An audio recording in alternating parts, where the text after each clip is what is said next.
임차교회 찬양하면서 일상교 예배 시작합니다.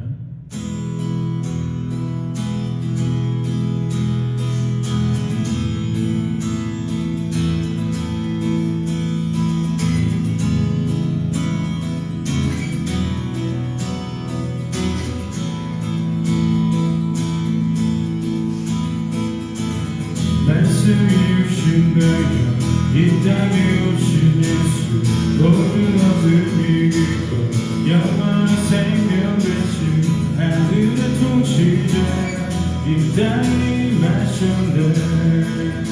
말씀이 오신대요. 말씀이 오신대요. 이 땅에 오신 예수 모든 어둠이 이기고 영원한 생명 되신 하늘의 통치자 이 땅에 임하셨네. 주님의 영광 주님의 영광 내게 임하네. 주의 성령 나를 이끄시네. 주의 말씀이 날 찾아오셔서 다스리시네. 또 당겨주시네. 주님의 영광 내게 임하네. 주의 성령 나를 이끄시네. 주의 말씀이 날 찾아오셔서 다스리시네. 또 당겨주시네.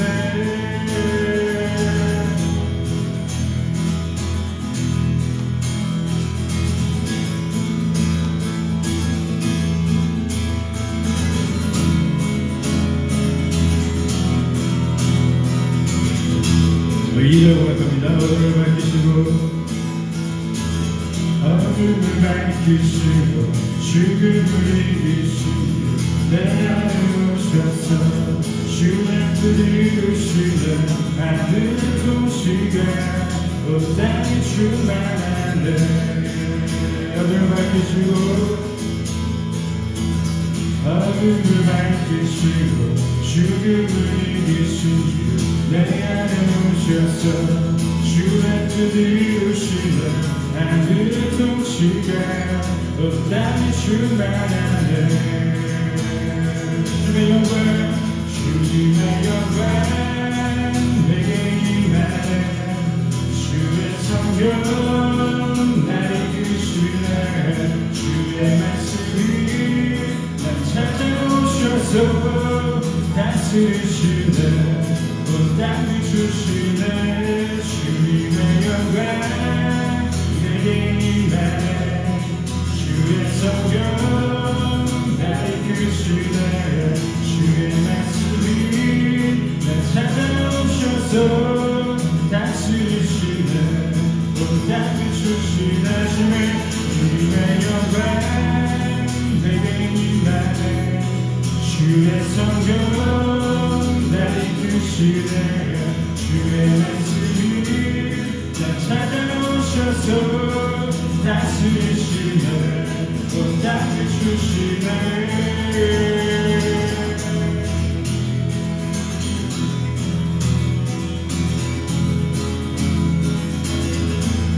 주님의 영광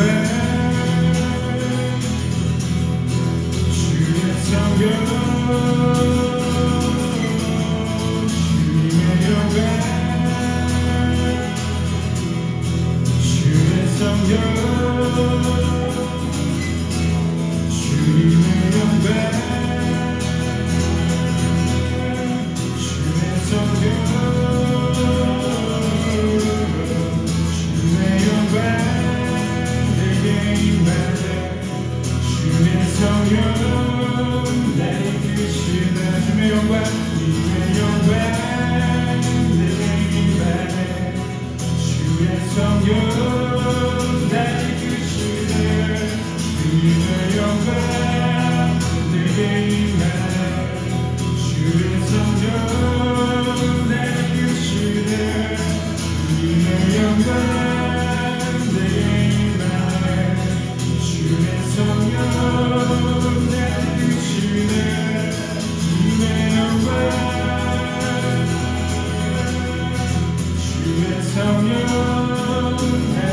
주의 말씀이 날 찾아오셔서 다스리시네 또 닦아주시네 주님의 영광 내게 임하네 주의 성령 날 이끄시네 주의 말씀이 날 찾아오셔서 다스리시네 또 닦아주시네 주님의 영광 내게 임하네 주의 성령 날 이끄시네 주의 말씀이 날 찾아오셔서 다스리시네 또 닦아주시네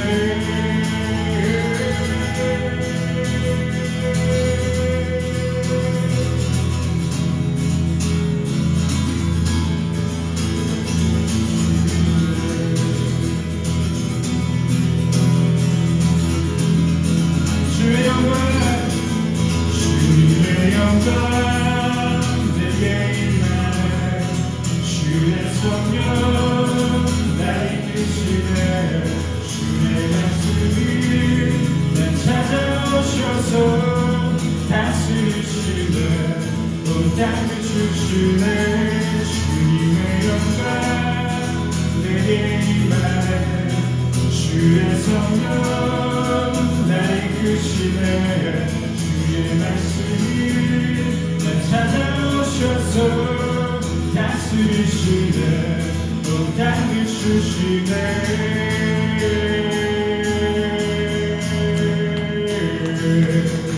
주님의 영광을 드립니다. 아멘.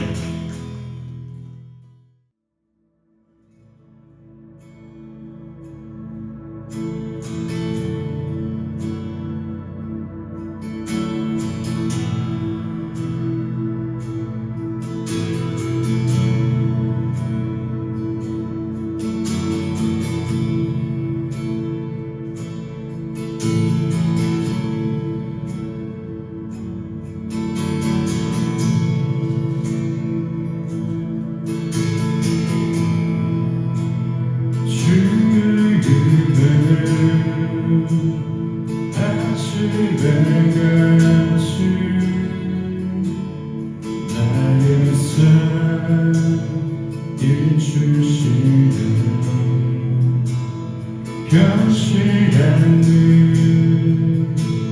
주의 사랑 나의 삶 돌보시는 주의 은혜 아침에 같이 나의 삶 이주시네 변치 않는 주의 사랑 나의 삶 돌보시네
새롭게 하시네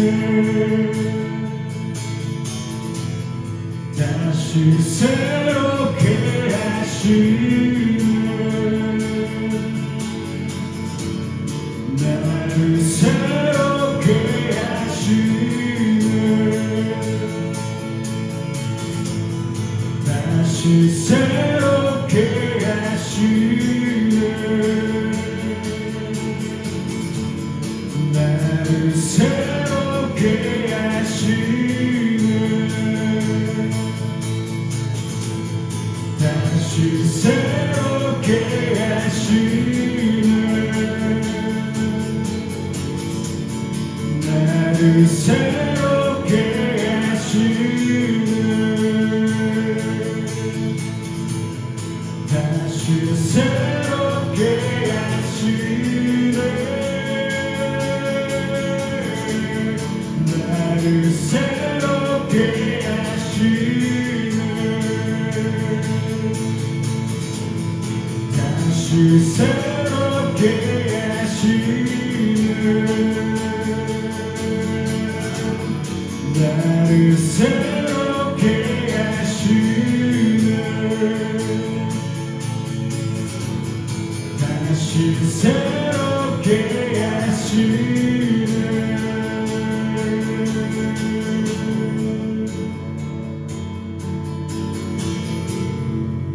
주고 연락 정결케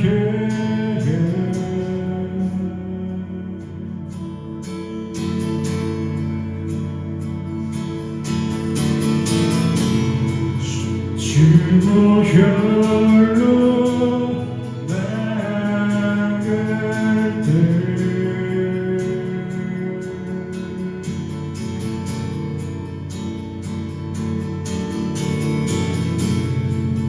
주고 혈로 정결케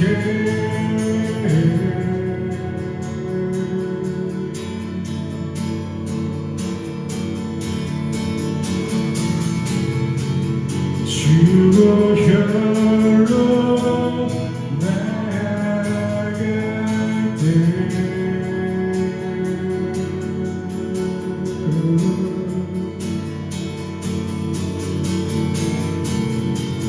주고 혈로 정결케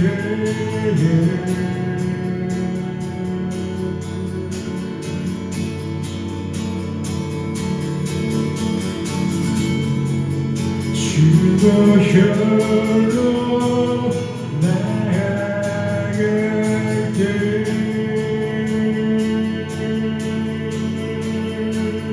나를 새롭게 하시네 다시 새롭게 하시네 나를 새롭게 하시네 다시 새롭게 하시네 나를 새롭게 하시네 다시 새롭게 하시네 나를 새롭게 하시네 다시 새롭게 하시네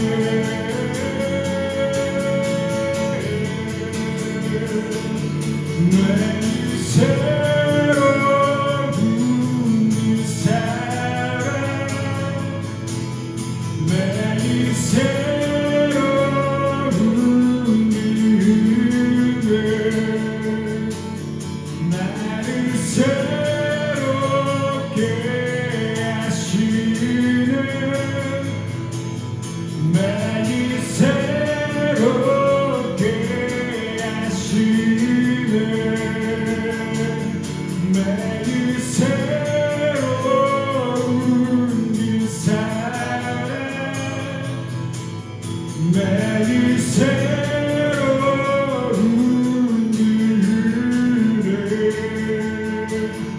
나를 새롭게 하시네 매일 새롭게 하시네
주고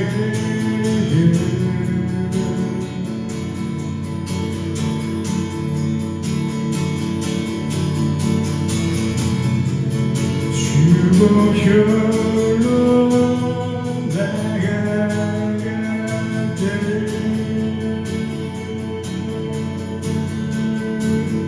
나를 새롭게 하시네 다시 새롭게 하시네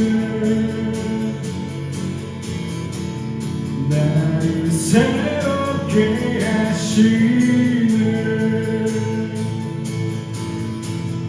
다시 새롭게 하시네 나를 새롭게 하시네 다시 새롭게 하시네 나를 새롭게 하시네 다시 새롭게 하시네 나를 새롭게 하시네 다시 새롭게 하시네 나를 새롭게 하시네 다시 새롭게 하시네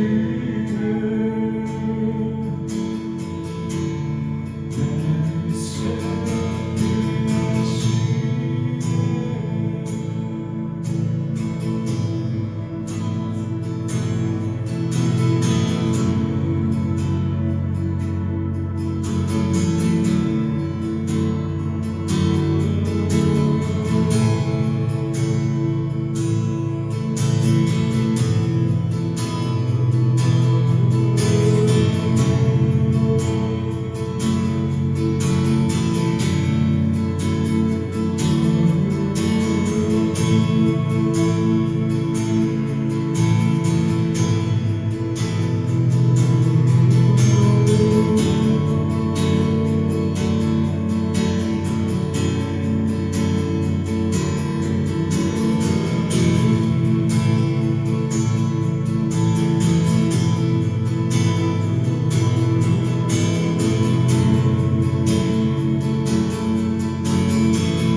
새롭게 하시네 내일 새롭게 하시네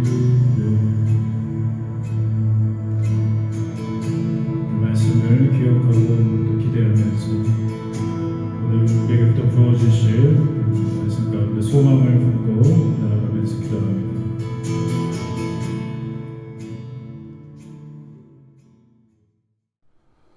함께 사도신경으로 신앙 고백 함께 하겠습니다. 전능하사 천지를 만드신 하나님 아버지를 내가 믿사오며 그 외아들 우리 주 예수 그리스도를 믿사오니 이는 성령으로 잉태하사 동정녀 마리아에게 나시고 본디오 빌라도에게 고난을 받으사 십자가에 못 박혀 죽으시고 장사한 지 죽은 자 가운데서 다시 살아나시며 하늘에 오르사 전능하신 하나님 우편에 앉아 계시다가 저리로서 산자와 죽은 자를 심판하러 오시리라. 성령을 믿사오며 거룩한 공회와 성도가 서로 교통하는 것과 죄를 사하여 주시는 것과 몸이 다시 사는 것과 영원히 사는 것을 믿사옵나이다. 아멘. 오늘 말씀은 고린도전서 7장 17절에서 24절까지 말씀입니다. 오늘은 성경을 좀 몇 군데 찾아볼 텐데요. 좀 이따가 신명기 10장, 신명기 30장, 예레미야 4장, 로마서 2장을 좀 찾아볼 겁니다. 그러니까 미리 조금 그 근처 정도에 좀 생각을 해 놓으시고 같이 찾아봤으면 좋겠습니다. 일단 오늘 본문 7장, 고린도전서 7장 17절에서 24절까지 한 절씩 교독하고 마지막 절은 함께 읽도록 하겠습니다.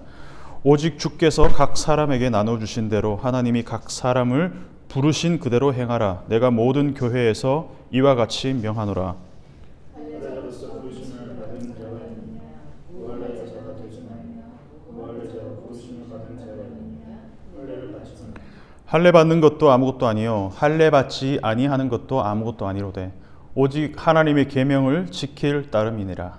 각 사람은 부르심을 받은 그 부르심 그대로 지내라. 네가 종으로 있을 때에 부르심을 받았느냐 염려하지 말라. 그러나 네가 자유롭게 될 수 있거든 그것을 이용하라. 주 안에서 부르심을 받은 자는 종이라. 주께 속한 자유인이요 또 그와 같이 자유인으로 있을 때에 부르심을 받은 자는 그리스도의 종이니라. 너희는 값으로 사신 것이니 사람들의 종이 되지 말라. 형제들아 너희는 각각 부르심을 받은 그대로 하나님과 함께 거하라. 아멘. 고린도 교회는 사람마다 인원 성도들의 어떤 인종적인, 사회적인, 어떤 신분적인 그런 다양성이 있었던 그런 교회였죠. 그래서 결혼에 관한 입장도 결혼을 한 사람, 아직 하지 않은 사람, 그리고 이혼을 한 사람, 사별한 사람, 그리고 불신자와 결혼한 사람, 여러 어떤 스탠스가 달랐습니다. 결혼에 대한 입장이 다양하듯이 출신 배경도 달랐죠. 유대인도 있었을 테고, 헬라인도 있었을 테고, 또 다른 이방인들도 있었을 것 같습니다. 고린도라는 도시 자체가 워낙 국제적인 도시고, 그리고 어떤 로마의 축소판이라고 할 수 있는 그런 도시였기 때문에 신분도 달랐습니다.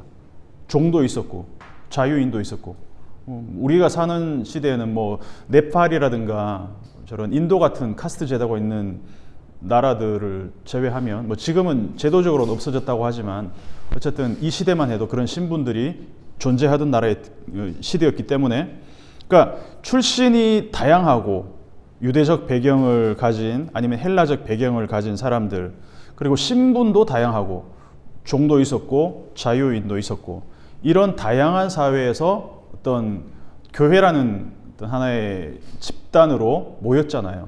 그래서 바울이 하는 이야기들이 그 다양성 안에서 너희가 어떤 공통의 교집합을 갖고 있느냐, 다양한 사람들이 모여있지만 너희를 하나로 이끄는 어떤 강력한 구심점이 되는 교집합이 뭐냐, 그 이야기를 지금 하는데, 오늘 7장 17절에서 24절까지를 관통하는 표현이 있습니다. 발견하셨는지 모르겠지만 어떤 표현일까요? 17절부터 24절까지 꾸준하게 나오는 표현들이 있습니다. 어떤 표현이죠? 부르심. 부르심, 이 클래시스, 콜링이라고도 하고 헬라어로는 클래시스죠. 하나님의 부르심이 앞, 뒤, 그리고 가운데를 이렇게 큰 틀의 구조를 이루고 있다는 거죠. 그래서 이 구조를 간단하게 보면 흔히 말해서 이제 샌드위치 구조라는 표현들을 씁니다. 이중 샌드위치. 다른 말로 해서 더블 패티 햄버거. 생각만 해도 막 배가 부르지 않나요? 그냥 햄버거인데 앞뒤로 빵이 있고 가운데 패티가 있는 것도 막 이제 부담스러운데, 물론 배고프면 부담스럽지 않고 아주 좋겠지만 더블 패티, 패티가 2장이야. 심지어 가운데 빵이 또 하나 더 있어. 딱 오늘 본문 구조가 딱 그렇습니다. 띄워주셨나요? 예, 딱 이런 구조죠. 보시면 A, A-A가 같은 내용입니다. 한 라인입니다. 주께서 각 사람에게 나눠주신 대로 부르신 대로 행하라. 그리고 A- 부르심 받은 대로 지내라. 그리고 부르심 받은 그대로 하나님과 함께 거하라. 이게 빵입니다. 그리고 그 가운데 패티가 뭡니까? 할래나 무할래나 아무것도 아니다. 그리고 C, 종이든 자유인이든 상관없다. 아무 상관없다. 네, 빼주셔도 됩니다. 그러니까 부르심, 오늘 읽은 이 본문을 관통하는 표현이 부르심이죠.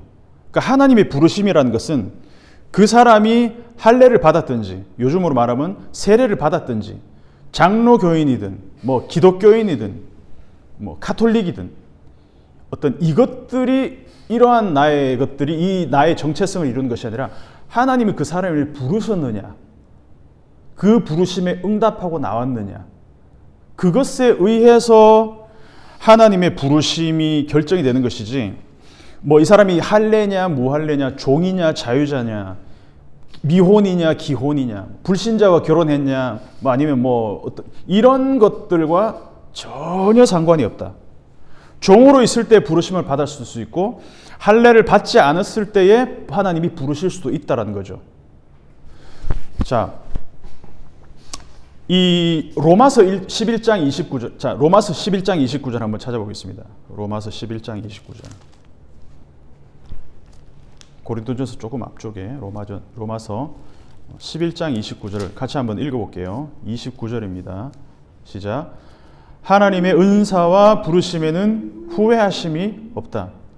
하나님이 각 사람을 각각의 은사, 카리스마로 부르셨고, 그 클래시스, 카리스마와 클래시스, 하나님의 은사와 부르심에는 후회함이 없다. 이게 어떤 의미냐? 기업에서 사람을 채용할 때는 어떤 외적인 스펙과 이력서를 보고 이 사람의 장래성을 보고 뽑잖아요. 그런데 이 사람이 일을 엉망으로 했어. 그러면 약간 이런 탄식이 나올 수 있겠죠. 우리가 사람 잘못 뽑은 것 같아. 근데 사실 궁극적으로 봤을 때는 잘못 뽑았는지 잘 뽑았는지 알 수가 없어요. 그냥 당장 기업에서 실적을 내야 되기 때문에 잘못 뽑은 것처럼 보일 때가 있습니다. 리크루트를 했는데 우리가 사람을 잘못 뽑은 것 같아요. 주연 배우로 발탁했어요. 그런데 연기가 엉망이야. 영화를 말아먹었어. 미스캐스팅을 한 것 같아. 아이를 키웠습니다. 그런데 이 아이가 나중에 애지중지 키워서 막 그 유산도 물려주고 그렇게 했는데 나중에 이제 유산을 상속받자마자 부모를 버려. 그러면 이런 얘기를 할 수 있겠죠. 우리가 애를 잘못 키운 것 같아. 후회와 회한과 이런 것들이 몰려올 수 있다는 거죠. 뭐 주연 캐스팅을 하거나 아니면 기업에서 사람을 뽑거나 아이를 키우는 거나. 그러니까 사람이 사람을 보는 눈이라는 건 정확하지 않잖아요. 외모와 그리고 보여지는 것들이나 잘할 줄 알고 뽑았는데 뭔가를 해낼 줄 알았는데 내가 키운 자식도 오랜 친구도 사람은 사람을 알아보지 못한다는 거죠. 근데 하나님이 사람을 부르신 것, 궁극적으로는 실패한 것처럼 보이더라도 궁극적으로 볼 때는 오늘 방금 읽은 로마서 11장의 컨텍스트가 뭐냐? 유대인을 하나님이 부르셨다는 거예요. 하나님이 유대인을 선택하셨다는 거예요. 근데 유대인이 어떻게 됐습니까? 이스라엘이 결국은 실패했잖아요. 하나님의 부르심에 부응하지 못했어요. 그러면 그게 하나님의 부르심이 실패냐? 우리가 역사를 통틀어서 볼 때는 유대인이 실패했기 때문에 어떻게 됐습니까? 이방인이 구원을 얻게 됐다는 거죠. 유대인의 넘어짐으로 오히려 이방인들이 구원에 그게 로마서 9장부터 11장까지의 핵심입니다. 하나님의 부르심에는 후회함이 없다. 하나님의 은사와 부르심에는 후회함이 없다. 결국은 큰 빅픽처를 통해서 봤을 때는 실패한 것 같아요. 그러나 하나님은 끊임없이 그 부르심을 통해서 아브라함을 불러내시고 노아를 불러내시고 요수아를 통해서 이스라엘을 다시 불러내시고 바벨론으로 넘어간 이스라엘을 다시 한번 또 불러내시고 이런 불러내심의 반복을 통해서 하나님은 계속해서 새로운 창조를 이끌어 가신다. 심지어 그 이스라엘을 통해서 새로운 이방인들에게도 그 하나님의 구원의 복이 넘어가는 그러한 하나님의 경륜에서 볼 필요가 있다는 것입니다. 오늘 본문도 마찬가지입니다. 고린도전서 7장도 마찬가지입니다. 앞의 내용과 연결해서 해석을 해야 됩니다. 결혼과 관련해서 여러 상황에 처한 사람들, 하나님은 각자에 맞는 가장 최선의 것으로 우리를 불러내시고 우리를 세우신다. 앞에 3장 5절을 보면 고린도전서 그런즉 아볼로는 무엇이며 바울은 무엇이냐 그들은 주께서 각각 주신 대로 하나님이 각자에게 나눠주신 대로 너희로 하여금 믿게 한 사역자들이니라. 나는 심었고 아볼로는 물을 주었으되 오직 하나님께서 뭐하게 하셨다? 자라게 하셨다. 어떤 순간에는 제가 아닌가? 이런 의심을 들 수도 있겠죠. 근데 베드로 같은 사람을 우리가 보잖아요. 그러면 어떤 일시적인 순간 어떤 장면에서는 저런 사람을 하나님이 예수님께서 제자로 삼으셨나? 그렇게 열심히 예수를 따르다가 죽음의 두려움이 찾아왔을 때 예수님을 부인합니다. 심지어 예수님은 그걸 아시고 예언을 하셨다는 거죠. 다기 열기 전에 네가 나를 부인할 거야. 부인할 것을 미리 알려주시기까지 하셨습니다. 그러나 우리가 볼 수 있잖아요. 궁극적으로 베드로를 부르신 것에는 하나님의 선택, 예수 그리스도의 그 탁월한 안목, 그 부르심에 후회하심이 없었다는 것. 베드로의 말년을 우리가 보잖아요. 사도행전에서. 그죠. 그래서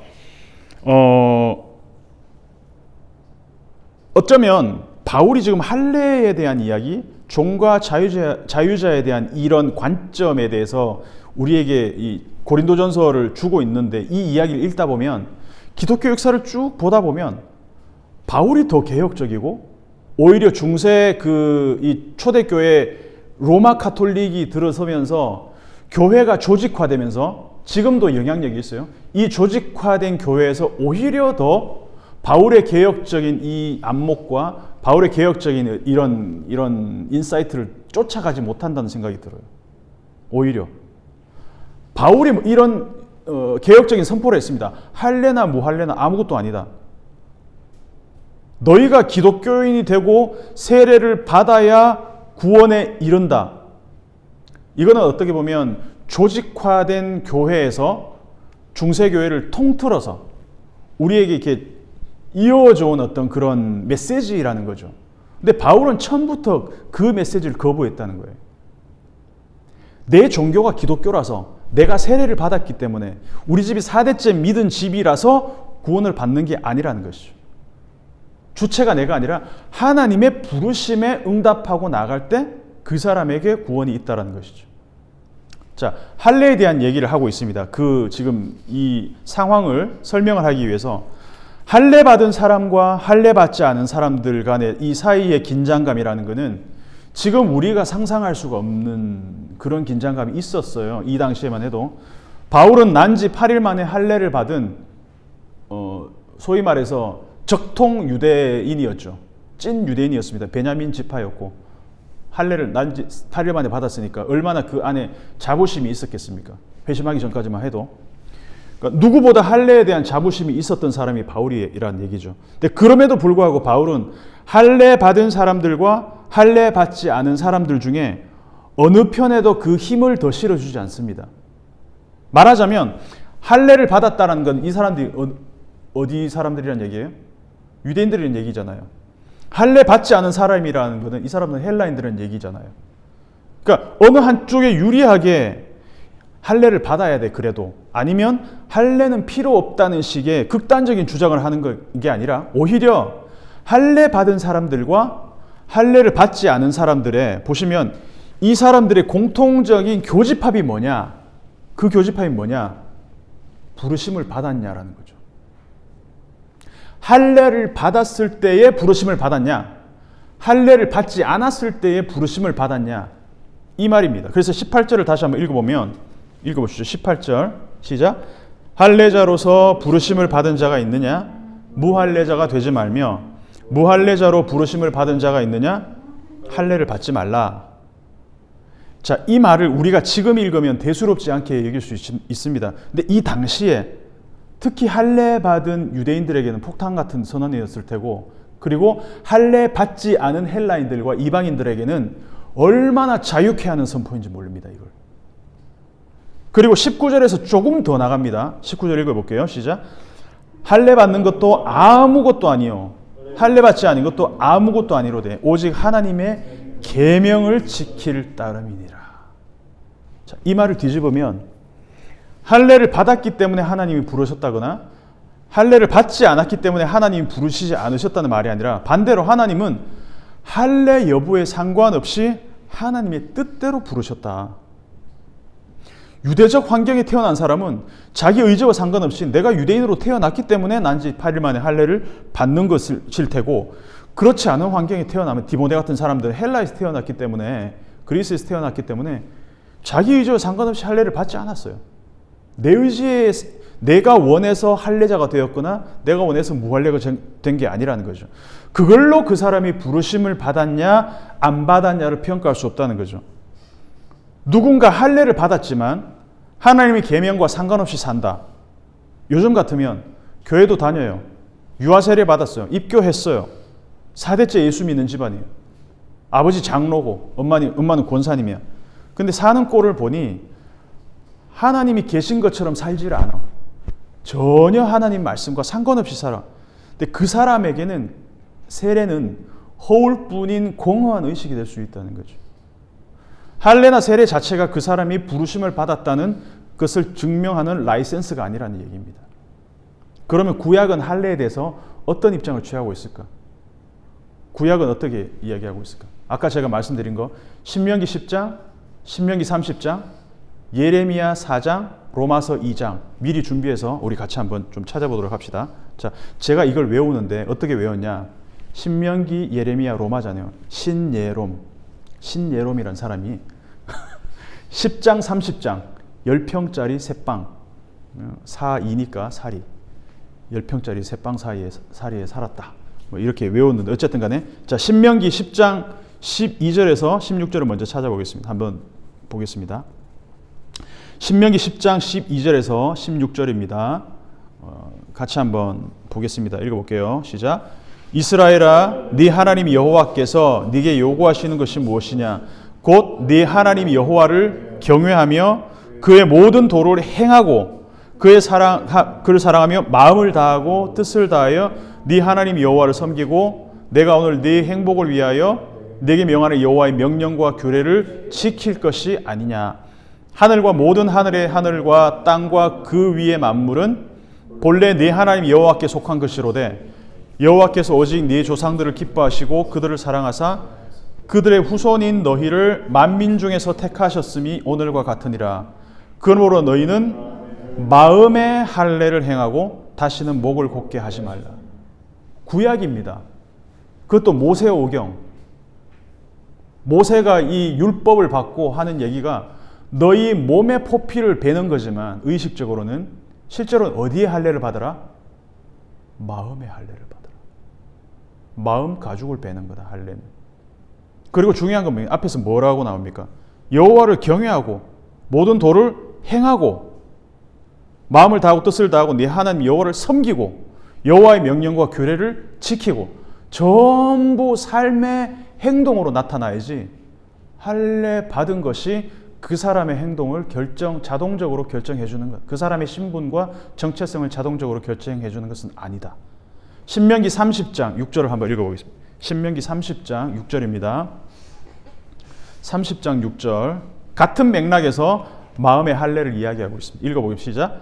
네 하나님 여호와께서 네 마음과 네 자손의 마음의 할례를 베푸사 너로 마음을 다하며 뜻을 다하여 네 하나님 여호와를 사랑하게 하사 너로 생명을 얻게 하실 것입니다. 생명을 얻게 하는 것은 포피를 베는 것, 그것이 아니라 내 마음의 할례를 행하고 하나님을 사랑하는 것. 예레미야 4장입니다. 예레미야 4장 1절에서 4절까지 한번 읽어보겠습니다. 예레미야 4장 1절에서 4절. 아직까지 우리 교회의 이 어떤 시스템이 뒤에 자막이 막 나오고 이럴 시스템이 아니기 때문에 우리 함께 조금 노가다를 해야 됩니다. 자, 찾아가면서 한번 읽을게요. 예레미야 4장 1절에서 4절까지 같이 한번 읽어보겠습니다. 시작. 여호와께서 이르시되 이스라엘아 네가 돌아오려거든 내게로 돌아오라. 네가 만일 나의 목전에서 가정한 것을 버리고 네가 흔들리지 아니하며 진실과 정의와 공의로 여호와의 삶을 두고 맹세하면 나라들이 나로 말미암아 스스로 복을 빌며 나로 말미암아 자랑하리라. 여호와께서 유다와 예루살렘 사람에게 이와 같이 이르노라. 너희 묵은 땅을 갈고 가시덤불에 파종하지 말라. 유다인과 예루살렘 주민들아 너희는 스스로 할례를 행하며 너희 마음 가죽을 베고 나 여호와께 속하라. 그래야지 아니하면 너희 악행으로 말미암아 나의 분노가 불같이 일어나 사르리니 그것을 끌 자가 없으니라. 아멘. 모세나 예레미야 같은 선지자들은 처음부터 몸의 할례가 무엇이 중요한디 이렇게 강조하면서 몸이 아닌 어디에 할례? 마음의 할례, 몸의 가죽이 아닌 마음 가죽을 베는 것. 처음부터 이야기를 하고 있다는 것이죠. 이게 신약이 아니라 구약이라는 게 더 놀랍지 않습니까? 바울도 같은 맥락에서 이어가고 있습니다. 로마서 2장 25절에서 29절까지 같이 한번 찾아서 읽어보겠습니다. 로마서 2장입니다. 25절에서 29절까지 로마서 2장 25절에서 29절까지 같이 보겠습니다. 네가 율법을 행하면 할례가 유익하나 만일 율법을 범하면 네 할례는 무할례가 되느니라. 그런즉 무할례자가 율법의 규례를 지키면 그 무할례를 할례와 같이 여길 것이 아니냐. 또한 본래 무할례자가 율법을 온전히 지키면 율법 조문과 할례를 가지고 율법을 범하는 너를 정죄하지 아니하겠느냐. 무릇 표면적 유대인이 유대인이 아니요 표면적 육신의 할례가 아니니라. 오직 이면적 유대인이 유대인이며 할례는 어디에? 마음에 할지니 영에 있고 율법 조문에 있지 아니한 것이라. 그 칭찬이 사람에게서가 아니요 다만 하나님에게서니라. 아멘. 이제 이 모세부터 예레미야를 거쳐서 바울에게 이르기까지 어떤 이 할례에 대한 어떤 공통된 그리고 어떤 이 공유된 개념들을 우리가 충분히 이해했습니다. 모세도 마음의 할례를 행하라고 했고 예레미야도 마음 가죽을 베라고 했고 바울도 마찬가지입니다. 이면적 유대인이 유대인이 표면적 유대인이 유대인이 아니요 이면적 유대인이 뭐냐? 마음의 할례. 모세는 광야에서 직접 하나님으로부터 돌판 이 계시를 받았습니다. 율법을 받았습니다. 예레미야 아버지는 누구였습니까? hil기야 제사장이었습니다. 바울은 난지 8일 만에 베냐민 지파 정통 유대인이었습니다. 전부 할례에 대해서 아주 보수적인 입장을 가질 수 있는 그 맥락에서 태어난 사람들이고 그런 중심에 있는 사람들입니다. 그런데 이 사람들이 하는 말이라면 진짜가 아니겠습니까? 우리도 모르는 사이에 얼마나 보여지는데 얽매여 가서 사는지 모릅니다. 저부터 그렇습니다. 근데 아이러니하게도 할례를 받아야 하나님의 부르심을 받은 하나님의 백성이라고 믿는 대다수의 사람들은 유대인들이었습니다. 그죠? 초대교회에서 할례 문제가 굉장히 뜨거운 감자였습니다. 요즘 우리 시대는 어떻습니까?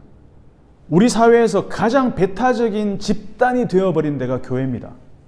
그거는 교회 다니는 사람이라도 부인하기 어려운 현실 아니겠습니까? 그러면 이 교회 다니는 사람들, 특히 기독교인들이라고 하는 기독교인들이 우리의 정체성을 어디에 속해 있는 것으로 내가 어느 교단에 어느 교회를 다니고 있는 것으로 우리의 정체성을 찾을 때가 많잖아요. 저부터도 그렇잖아요. 근데 물론 이단이 판을 치고 있으니까 어느 교단이 중요하죠, 사실은. 어느 교단, 어떤 보수적이고 정통적인 교리를 고수하는 교단이 있는 거, 그거 자체가 틀렸다는 건 아닙니다. 중요합니다. 어느 정도의 필터링은 필요하겠지만 교회에 다닌다 그러면 어느 교파냐? 장로교면 통합이냐? 합동이냐? 같은 합동이라 그러면 뭔가 괜히 뭔가 좀 뭐 장자교단 이러면서 어깨에 좀 힘이 들어가는 것 같기도 하고, 그러면서 우리는 개혁주의, 우리는 말씀 중심적이다, 뭐 이런 이야기들 하잖아요. 근데 그게 중요한 게 아니라는 거예요. 그게 표면적인 것은 될 수 있습니다. 그러나 그것이 우리가 부르심을 받은 존재다라는 것을 확증해주고 증명해주는 어떤 그런 라이센스와 같은 게 아니라는 거예요. 우리의 정체성은 세례를 받았냐, 세례를 받지 않은, 장로교단에 다니느냐, 침례교단에 다니느냐, 어디 가톨릭이냐, 세례를 받았냐, 안 받았냐, 그게 중요한 게 아니라는 것이죠. 중요하지만 그것들이 본질적인 것은 아니라는 것이죠. 오직 어디 하나님의 부르심을 받았냐, 그걸 어떻게 알 수 있다? 내가 하나님의 부르심을 받았다는 것을 어떻게 알 수 있다는 거죠? 하나님의 계명, 하나님의 말씀을 지키고 살고 있으면 할례를 받았건 안 받았건, 세례를 받았건 안 받았건 그 사람은 뭐다? 하나님이 부르신 사람이다. 하나님 말씀대로 행하며, 페리파테오, 구약적인 의미로는 할라크, 그 길을 우리가 걸어서 살고 있으면, 우리 교회 이름처럼 일상에서 내 할례의 증거들이 계속 나오고 있다면 그 사람은 하나님이 부르심을 받은 사람들이다. 그리고 두 번째 햄버거의 패티가 뭐냐? 할례와 무할례자가 첫 번째 패티였다면, 두 번째는 종과 자유인 이슈를 다루고 있습니다. 자, 하나님의 부르심을 받은 사람이라면 현재 무할례자든 할례자든 아무 상관이 없다. 할례 받았으면 굳이 할례를 무할례자가 될 필요가 없고, 할례 안 받았더라도 굳이 할례자가 될 필요가 없다. 마찬가지입니다. 너희가 종으로 있을 때에 부르심을 받았냐? 염려하지 말라. 혹시 자유롭게 될 수 있거든 그것을 이용하라. 이게 무슨 말일까? 혹시 주인이 너를 자유롭게 풀어줘서 종의 신분에서 놓여줄 수 있다면 그렇게 해라. 이 당시에 고대 그리스 로마 시대의 이 종이라는 것은 미국의 그 흑인 노예를 생각하면 안 돼요. 그거와는 좀 질적으로 차원이 좀 다릅니다. 이때 종이란 것은 교사도 있었습니다. 정치적인 어떤 그런 일을 하는 사람들도 있었어요. 여러 어떤 지식인들도 많이 포함되어 있었습니다. 어떤 환경에 의해서 자기 의지와 상관없이, 물론 뭐 미국의 어떤 흑인 노예들도 마찬가지였겠지만 값을 치르고 팔려간 사람들인 것이지, 그들이 교육을 못 받았다거나 아니면 뭔가 좀 열등해서 사회적 능력이 떨어진 사람들이 아니었다는 거예요. 그런데 간혹 그 중에 인격적인 주인을 만나서 신분의 해방을 얻을 기회들이 있었어요. 종의 신분에서 해방될 기회가 있었던 사람들이 있습니다. 근데 그렇다면 그것을 이용하는 것도 괜찮다. 그래서 23절을 보면 너희는 값으로 사신 것이니 사람들의 종이 되지 말라. 자, 사람이 사람을 사는데도 많은 돈을 지불해야 되는데, 우리 같은 죄인이 주님으로부터 값을 치르고 우리가 구매되었다면, 주님이 우리를 주의 종으로 샀다면 얼마를 줘야 될까? 주님은 얼마를 지불하고 우리를 구매하셨을까? 저번에도 우리가 말씀을 나눴지만 우리의 몸값은 뭐다? 예수님의 피값이다. 예수님의 목숨값이다. 주인이 돈으로 종을 사도 그 주인을 위해서 평생을 바치잖아요. 하물며 주님이 피값으로 사신 우리는 주님을 위해서 기꺼이 주님의 종이 되어야 되지 않을까? 그 얘기를 하고 있다는 것이죠. 22절을 한번 읽어보겠습니다. 주 안에서 시작. 주 안에서 부르심을 받은 자는 종이라도 주께 속한 자유인이요, 또 그와 같이 자유인으로 있을 때에 부르심을 받은 자는 그리스도의 종이니라. 비록 너희의 신분이 종이라 할지라도 너희가 부르심을 받았다면 주님께 속한 자유인이다. 비록 너희가 자유인으로 있을 때도 부르심을 받았더라도 너희는 주님의 종이다. 좀 약간 언어 유희처럼 보이지만 이 바울의 수사학에 엄청난 의미가 들어있다는 거죠. 누군가에게 속하는 순간 우리는 갑을 관계가 형성이 됩니다. 그죠? 나에게 월급 주는 사람이 갑이 되고 월급 받는 사람이 을이 됩니다. 당연한 이치죠. 생존 세계에서는. 부르심을 받은 대로 행하라. 부르심 그대로 지내라. 부르심을 받은 그대로 하나님과 함께 거하라. 이게 오늘 햄버거의 빵입니다. 오늘 우리가 읽은 본문의 앞뒤 중간의 틀을 부르심을 받은 자들, 어떻게 해야 될 것인가? 17절에서는 각 사람에게 나눠주신 대로 하나님이 각 사람을 부르신 대로 행하라. 이것이 첫 번째 명령입니다. 행하라. doing. 그리고 가운데 20절. 각 사람은 부르심을 받은 그대로 지내라. being. 부르신 대로 행하고 살고 부르신 대로 지내라. 존재하라. 우리의 존재와 우리의 행위 전체가 부르심 받은 대로 살고 부르심 받은 대로 행하라. 더 나아가서 24절의 마지막 명령이 뭡니까? 형제들아 너희는 각각 부르심을 받은 그대로 하나님과 함께 거하라. 나의 삶과 나의 존재, doing과 being, 더 나아가서 하나님과 함께 거하라. 완전히 하나님과 갑을 관계가 형성이 되라는 것이죠. 아까 말씀드렸죠. 이 땅에서는 누군가 나에게 월급을 주고 누군가 나를 고용하고 종과 주인의 어떤 관계가 되면 갑을 관계가 확실해집니다. 근데 하나님 예수 그리스도의 종이 되는 순간 그 순간부터 하나님과 우리 사이에 맺어지는 것은 갑을 관계가 아니라 생명 관계가 형성이 된다는 것이죠. 하나님과 함께 거하는 존재. 예수 그리스도께서 내 안에 계시고 내가 예수 그리스도 안에 거하는 존재. 결론으로 나가겠습니다. 여러분, 우리 치열하게 살잖아요. 생존해 살아남아야 되잖아요. 그죠?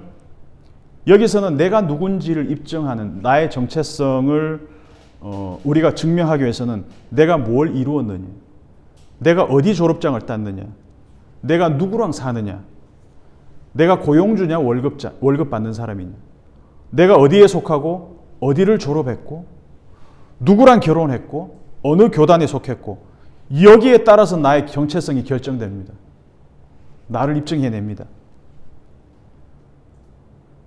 나는 대한민국에서 기독교 집안에 태어나서 유아세례를 받았고 입교를 했고 결혼을 했고 장로교 합동 측의 목사다.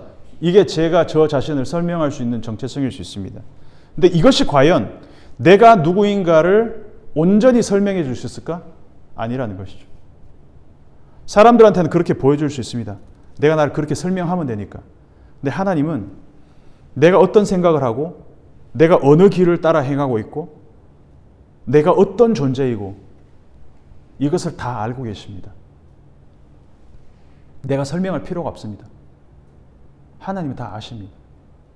내가 하나님의 부르심을 받았다는 증거는 첫 번째, 내가 하나님의 그 뜻대로 행하고 있나, 페리파테오, 할라크, 그 길을 따라 살아가고 있나, 나의 doing이 무엇을 행하며 살고 있나. 두 번째는 나는 하나님의 부르심을 받은 그대로 지내고 있나, being,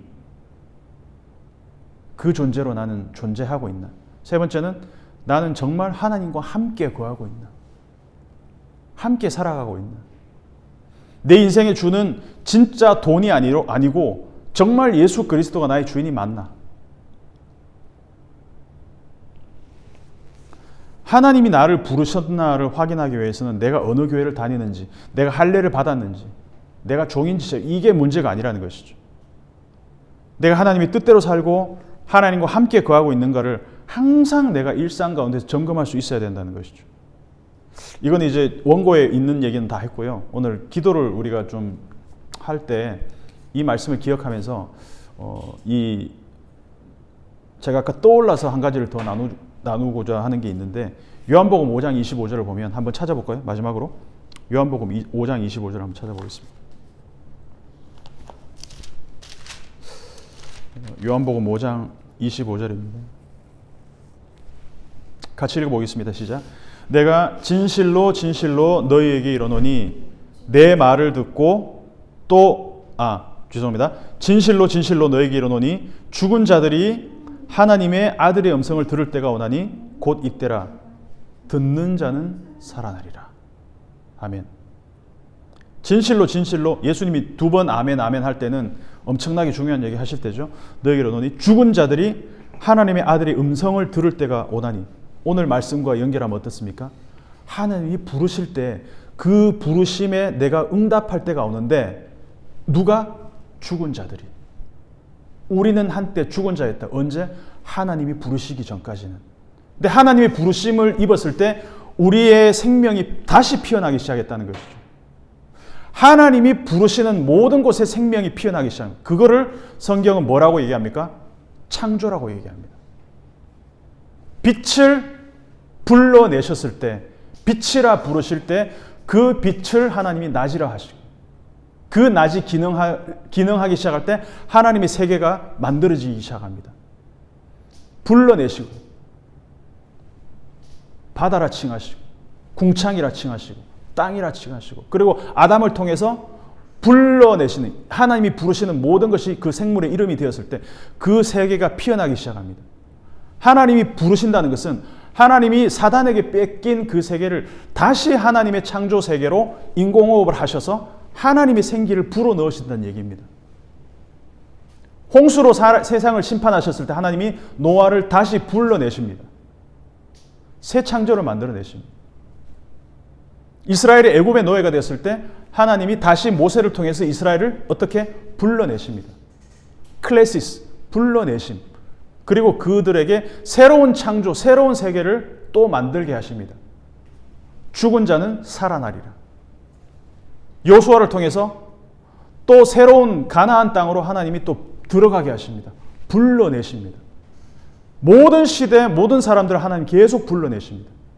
그 불러내심을 들을 수 있는 자는 죽음 가운데서 살아난다는 것이죠.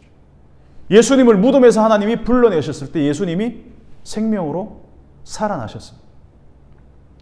하나님의 창조는 지금도 이어지고 있습니다. 우리를 지금도 불러내고 있습니다. 이 부르심의 이야기는 한 번 끝난 것이 아니라 하나님 우리를 자녀로 부르셨다.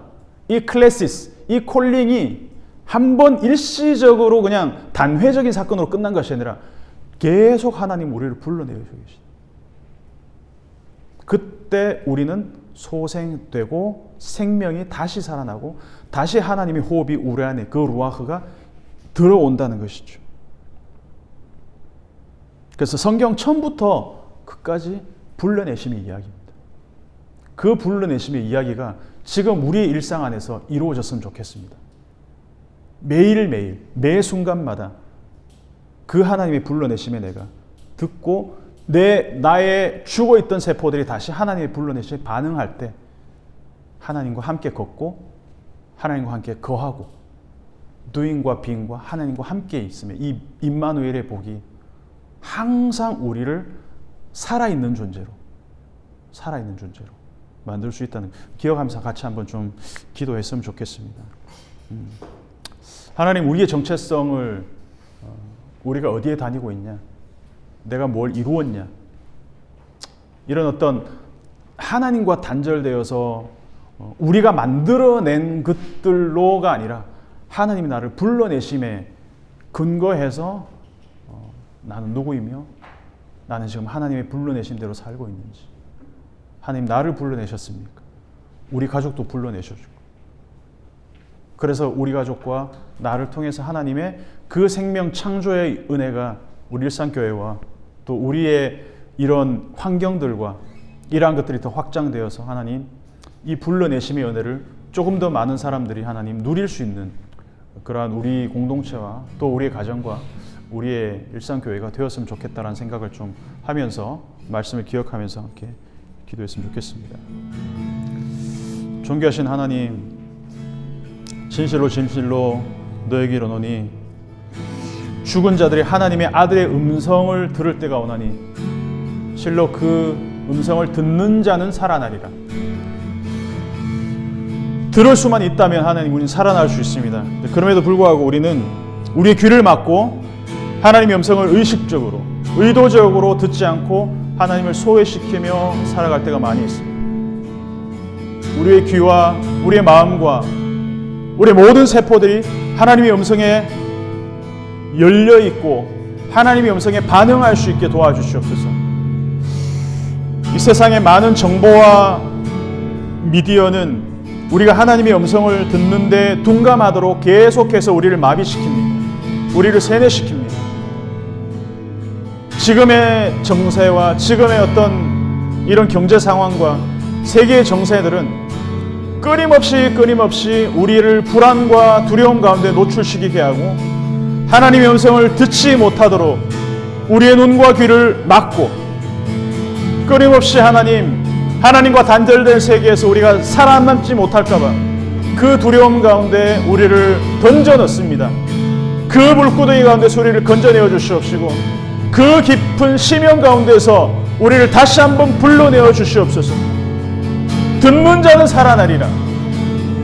주의 음성에 듣는 자, 반응하는 자, 귀 기울이는 자는 살아나게 된다는 것을 하나님 우리는 성경 가운데서 우리 일상 가운데서 경험하고 살아가고 있습니다. 하나님 우리의 마음을 열어주시고 우리의 눈과 귀와 우리의 마음이 하나님 이 세상의 미디어와 그리고 자본주의의 속삭임과 우리를 속이던 그 많은 음성들에 희석되지 않도록 은혜를 더하여 주셔서 눈을 열어주시고 귀를 열어주셔서 주의 말씀에 반응하게 하시고 이 세상의 뉴스들에 하나님 부화내동하지 않게 우리 마음을 지켜주시옵소서. 마음을 지켜주시옵소서. 우리를 불쌍히 여기시고 우리를 긍휼히 여겨 주시옵소서.